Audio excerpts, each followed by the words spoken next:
Ladies and gentlemen, a warm welcome to Kay Hansen. Great to see you, Kay, up against Jasmine Jasudavicius at UFC 270. How's everything going? Everything's going great. I'm super excited to be back. It's been a while, so to come back and UFC 270 on a pay-per-view card in my hometown, it's kind of like everything's falling into place. So I'm excited. That's massive. Is this a move up to flyweight for you? Are you feeling good about that one? Yeah, I am. My body. I've opened up a little bit about it in past interviews, but my body just kind of been through a lot this year. So, I'm excited to be back and kind of not put my body through too much stress when it comes to, either cutting weight or anything. So it's kind of nice to focus on the fight this time, and I'm super excited. I feel really good. Do you think that's the one for you? Because we've seen with time and again, right, with fighters that it takes them a while to figure out what their really true weight is in terms of their fight weight, right? I mean, people like Gilbert Burns, I remember when he went up to welterweight, he looked like a different beast. So do you think you're there to stay? I don't know, honestly. I'm kind of gonna let my body make that decision.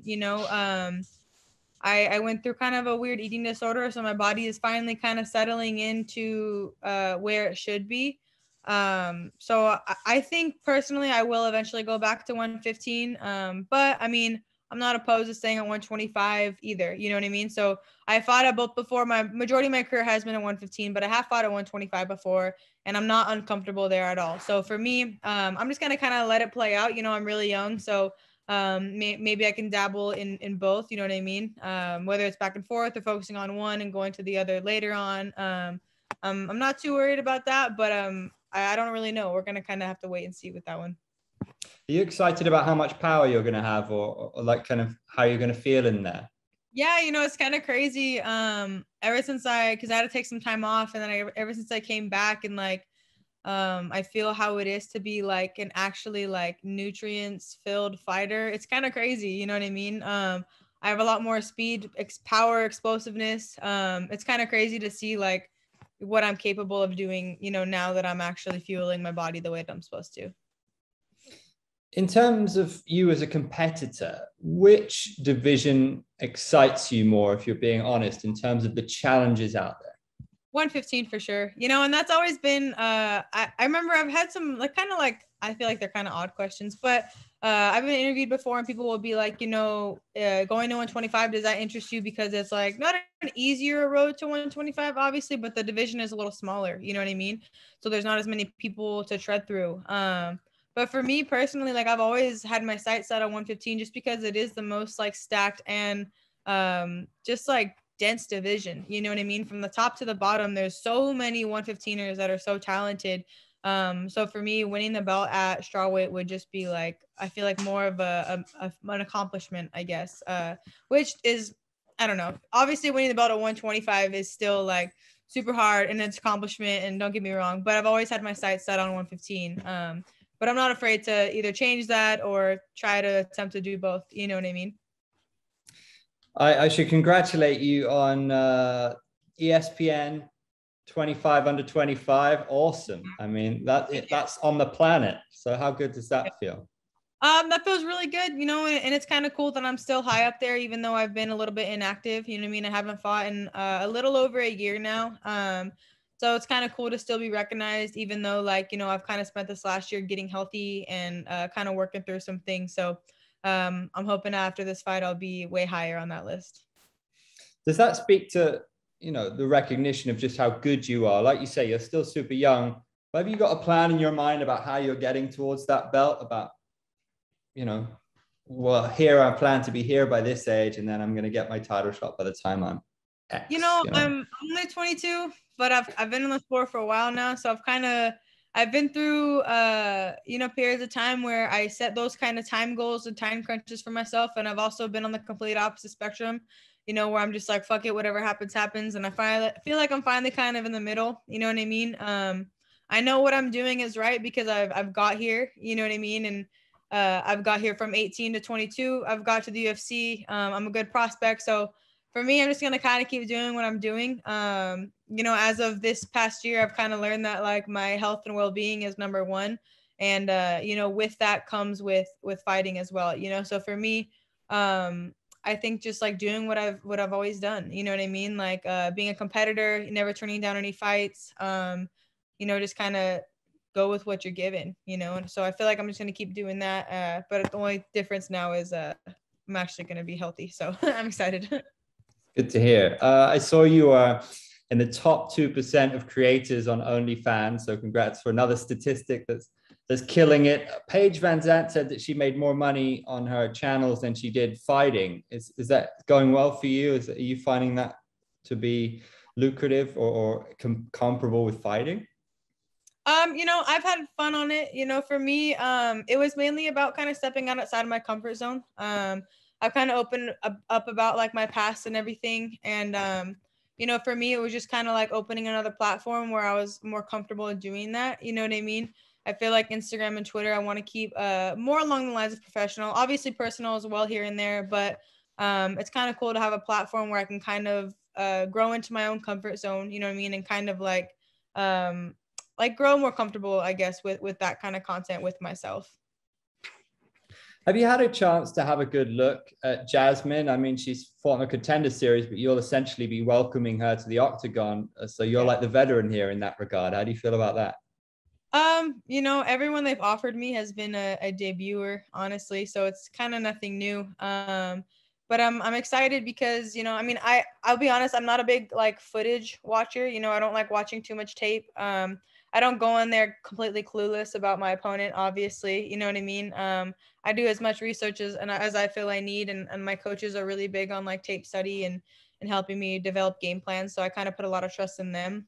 For me, time and time again, I just expect the toughest version, of my opponent. I expect a version I've never seen before. I expect different intensity. She's making her UFC debut, so she's got something to prove, and I'm on my way back, so I've got something to prove. So I'm excited. I think it's going to be a really good fight. Since it is flyweight, I'm going to ask you about the champ. Can anybody touch her? Can anybody get near her for the moment? I think it's possible. Yeah. I mean, don't get me wrong. It's going to be a hard task, and she's amazing. She's definitely the best flyweight, we've ever seen. But no one is unbeatable and no one is untouchable. You know what I mean? It takes not only the right athlete, but the right game plan to do it. You could be an athlete who has all the ability in the world, but if you don't have the right plan, doesn't matter, or vice versa. You can have the right plan, but not being able to implement. So it's definitely possible. It's just not an easy task. You know what I mean? As a fighter, you must have thought about it. How does one beat Valentina Shevchenko? I just think you got to make it boring as hell, if I'm being honest. I think you just got to wrestle fuck her. If you stand up and strike with Valentina, she's probably going to get the edge, and her top jiu-jitsu game is really good. She has good takedowns too. It's more along the lines of judo and stuff, and less like singles and double legs. So, I think if you kind of pin her against the fence, take her down, hold her down kind of deal, it's not flashy and it's kind of boring, but I feel like wrestling is the way to go. But we've yet to see someone kind of implement that and stick through. How intrigued were you by the Rose Zhang Weili fight? Do you think Zhang Weili was a bit hard done by there? I thought the fight was really close. You know what I mean? I was not mad that Rose won. I did think that Weili did enough to edge that win out, if I'm being completely honest. I think Rose did really well in the championship rounds. So I could definitely see how they gave the champ the fight, you know what I mean? But at the same time, I did think they did Weili a little dirty there.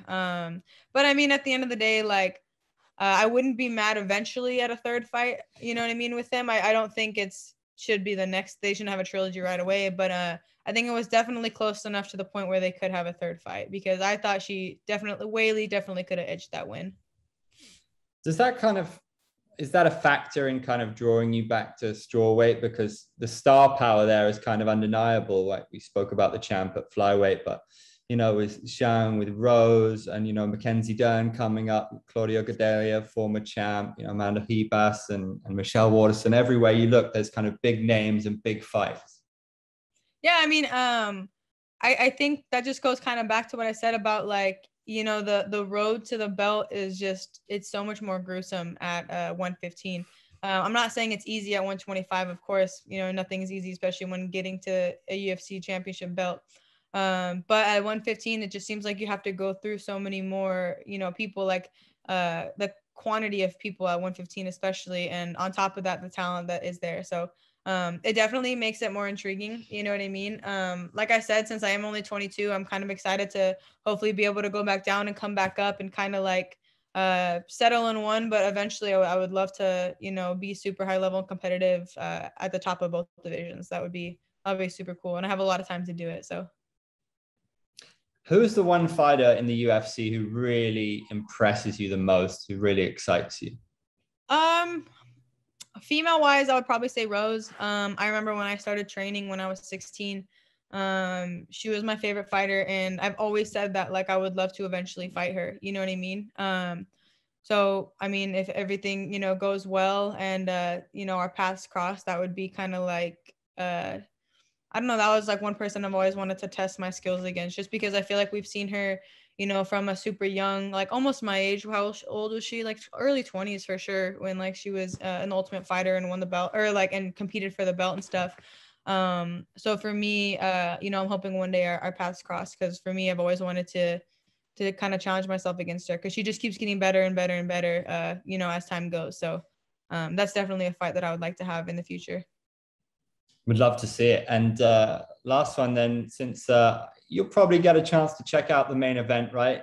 It's a crazy fight for heavyweight history. Yeah. So Yeah. Francis or Cyril, who's taking that one? I don't know. I always go with Francis. I don't know why. I met him at the PI, you know, once or twice, and he's just one of the nicest people like ever.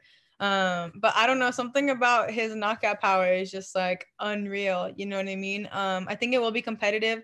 I think Cyril's a little more technical than Ngannou, but Ngannou's power is just like undeniable. So for me, I'm definitely gonna try my best to stick around and watch, you know, that fight, because it's gonna be super exciting. It's a beautiful card. I can't wait. I'm really excited to have you back in the Octagon. Thank you, Kay. No, of course. Thank you.